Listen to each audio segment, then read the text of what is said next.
Rail লাইনের সমান্তরালে আমাদের জীবন চলে ঠিকই, কিন্তু লাইনের ধারের ওই একলা কেবিনগুলোর ভেতরে যে কতটা অন্ধকার জমে থাকে সেটা যারা ওখানে ডিউটি করে তারা ছাড়া কেউ জানে না।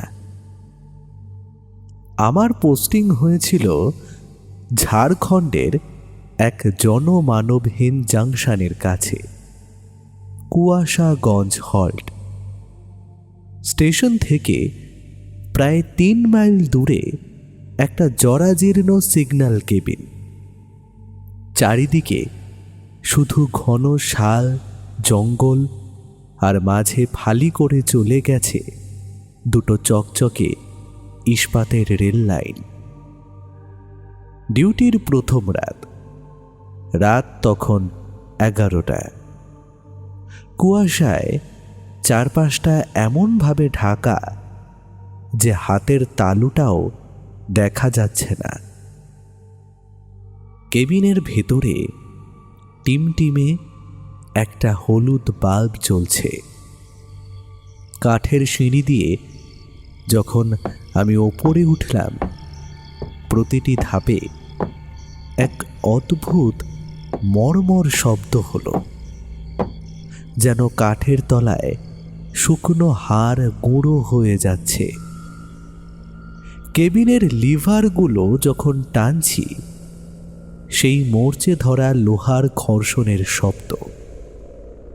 মনে হলো অন্ধকার জঙ্গল থেকে কেউ একজন আর্তনাদ করে উঠল। নাকে এলো এক তীব্র গন্ধ, পোড়া ডিজেল আর মরচে ধরা লোহার সাথে মিশে থাকা রক্তবিন্দু। রাত 12:10। শিডিউল অনুযায়ী এই সময় কোনো ট্রেন থাকার কথা নয়, কিন্তু হঠাৎ অনুভব করলাম মেঝের তলায় একটা সূক্ষ্ম কম্পন। ঝনঝন ঝনঝন। রেল লাইনের ফিস প্লেটগুলো কাঁপছে। দূরের কুয়াশা চিরে এক ধোঁয়াটে আলো দেখা গেল, কিন্তু সেই আলোটা ট্রেনের হেডলাইটের মতো সাদা নয়, ওটা ছিল গাঢ় লাল। ট্রেনটা যখন কেবিনের পাশ দিয়ে গেল, কোনো ইঞ্জিনের শব্দ হলো না, শুধু চাকার ঘর্ষণের শব্দ। ট্রেনের জানলা দিয়ে তাকাতেই আমার কলজেটা গেল শুকিয়ে। কোনো যাত্রী নেই, শুধু জানালাগুলোতে লেপ্টে আছে অজস্র হাত। সেই হাতগুলো জীবন্ত নয়, মাংসহীন হাড়ের লিকলিকে আঙুল। তারা কাঁচের ওপর নখ দিয়ে আঁচড় কাটছে। হঠাৎ ট্রেনের একদম শেষ কামরাটা আমার কেবিনের সামনে এসে এক ঝটকায় থেমে গেল। ট্রেনের চাকা থেকে এক বীভৎস আগুনের ফুলকি বের হলো, আর সেই সাথে কানে এলো এক অমানসিক দীর্ঘশ্বাস।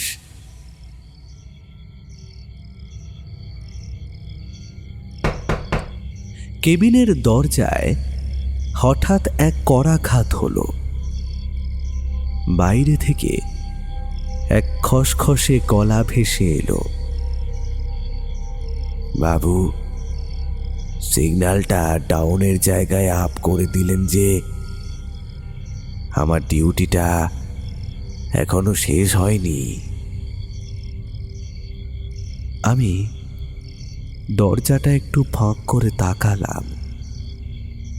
সিঁড়ির ওপর দাঁড়িয়ে আছে এক লোক, রেলের পুরনো ইউনিফর্ম পরা, কিন্তু তার ঘাড়ের উপর কোনো মাথা নেই। সে তার নিজের কাটা মাথাটা এক হাতে লণ্ঠনের মতো ধরে আছে। সেই কাটা মাথার চোখ দুটো ধক ধক করে জ্বলছে। সে যখন কথা বলছে, তার কাঁটা ঘাড়ের নলি থেকে রক্ত চুইয়ে পড়ছে কাঠের মেঝেতে। সে এক পা করে সিঁড়ি বেয়ে ওপরে উঠতে লাগলো। তার ভারী বুট জুতোর শব্দ মনে হচ্ছিল প্রতিটি শব্দ আমার মাথার ভেতর গিয়ে বিঁধছে। সে তার লিকলিকে লম্বা হাতটা বাড়িয়ে আমার সিগন্যাল লিভারটা ধরতে চাইল। তার হাতের ছোঁয়াটা বরফের মতো ঠান্ডা। আমি অনুভব করলাম আমার হাতটা জমে নীল হয়ে যাচ্ছে। সে ফিসফিস করে বলল, 25 বছর আগে এই কেবিনেই আমার গলাটা চাকার তলায় পড়েছিল। আজ তোকেও আমার সাথে ডিউটি করতে হবে। আমি চিৎকার করতে চাইলাম, কিন্তু কুয়াশা আমার গলা টিপে ধরল। ঠিক তখনই সেই লাল আলো দেওয়া ট্রেনটা আবার চলতে শুরু করলো। ট্রেনের কামরাগুলো থেকে শত শত হাত বেরিয়ে এসে আমাকে জানলার দিকে টানতে লাগলো। আমি কেবিনের রেলিংটা শক্ত করে ধরে রইলাম। আমার নখগুলো লোহার রডে ঘষা খেয়ে রক্তারক্তি হয়ে গেল। হঠাৎ ট্রেনের হুইসেল বাজল, কিন্তু সেই শব্দটা ট্রেনের নয়।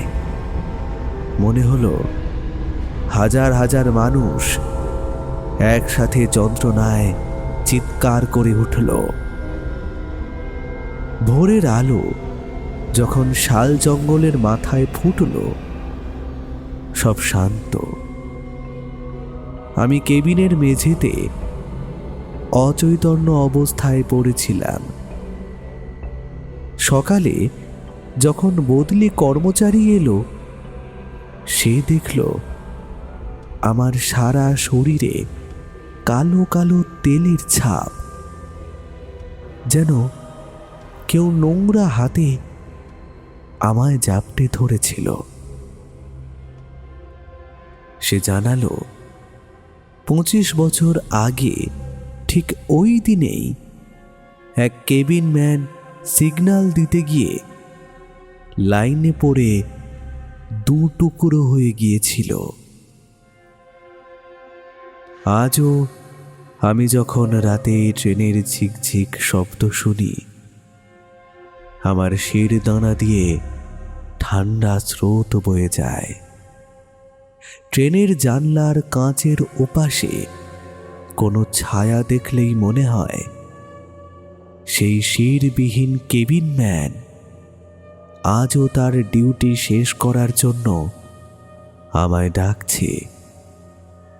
আপনারা যারা আজ রাতে ট্রেনে সফর করছেন, জানলার দিকে একবার তাকান তো। কুয়াশার আড়ালে কি কেউ একটা লণ্ঠন দোলাচ্ছে?